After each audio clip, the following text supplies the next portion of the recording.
So I've been talking about a lot of expensive computers lately, such as these ones here. But what is the cheapest computer we could build? Stick around to find out.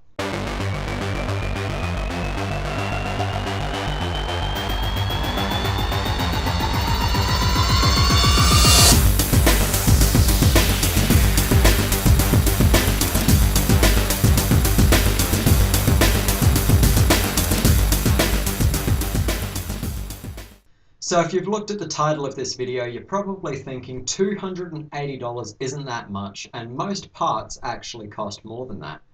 So how are you going to game on that? Well, I've actually tested this. We ran Minecraft actually quite well. It ran at 1080p at over 30 FPS. Now you're probably thinking 30 FPS isn't actually that great for a gaming PC, but this one's under $300. Really, you're expecting 60 FPS.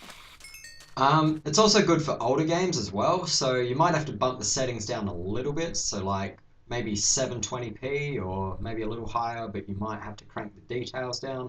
But yeah, you can still play some older games or non-demanding games at pretty playable frame rates, and it's, like I said, it's only 280 bucks, so let's get into the parts here. For a CPU, we went with the AMD Semperon 3850. This is a quad-core CPU clocked at 1.3 GHz and only uses 25 watts.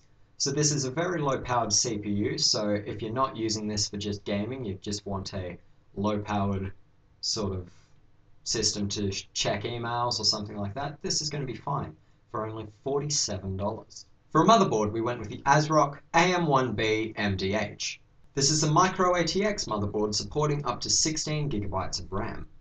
It's also got 2 USB 3.0 ports and 4 USB 2.0 ports, as well as 2 SATA 3 ports. And this is a great motherboard for only $49. For RAM, we went with Kingston's Value series.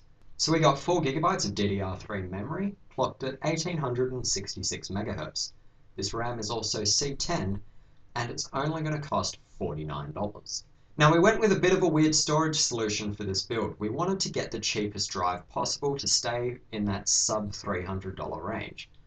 And for us, apparently that was an SSD. So we went with a Silicon Power S60. This is a 60 GB SATA 3 SSD that has a 550 megabytes read and a 500 megabytes write. And it's only going to cost $59. Now you could also go with like a 500 gig mechanical hard drive, but they were a little bit expensive to stay in the $280 price range. But if you're just saying sub $300, then yeah, 500 gig or a 1 terabyte drive would do nicely, and that would only add a little bit more to the cost. But yeah, we went with a 60 gig SSD, and it's going to be lightning fast in this system. To house this build, we went with the Thermaltake Versa H22.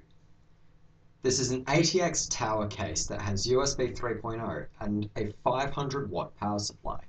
Now we chose this case merely for the power supply. I mean, we wanted to get a case and power supply combo, or just a case and a power supply as cheap as possible. So this case with its inbuilt 500 watt power supply is going to be great for this build for only $79. Thanks for watching, guys. I hope you have enjoyed. Please don't forget to comment, rate and subscribe, and tell me what other price points you would like to see. Thanks guys, and I'll see you next time.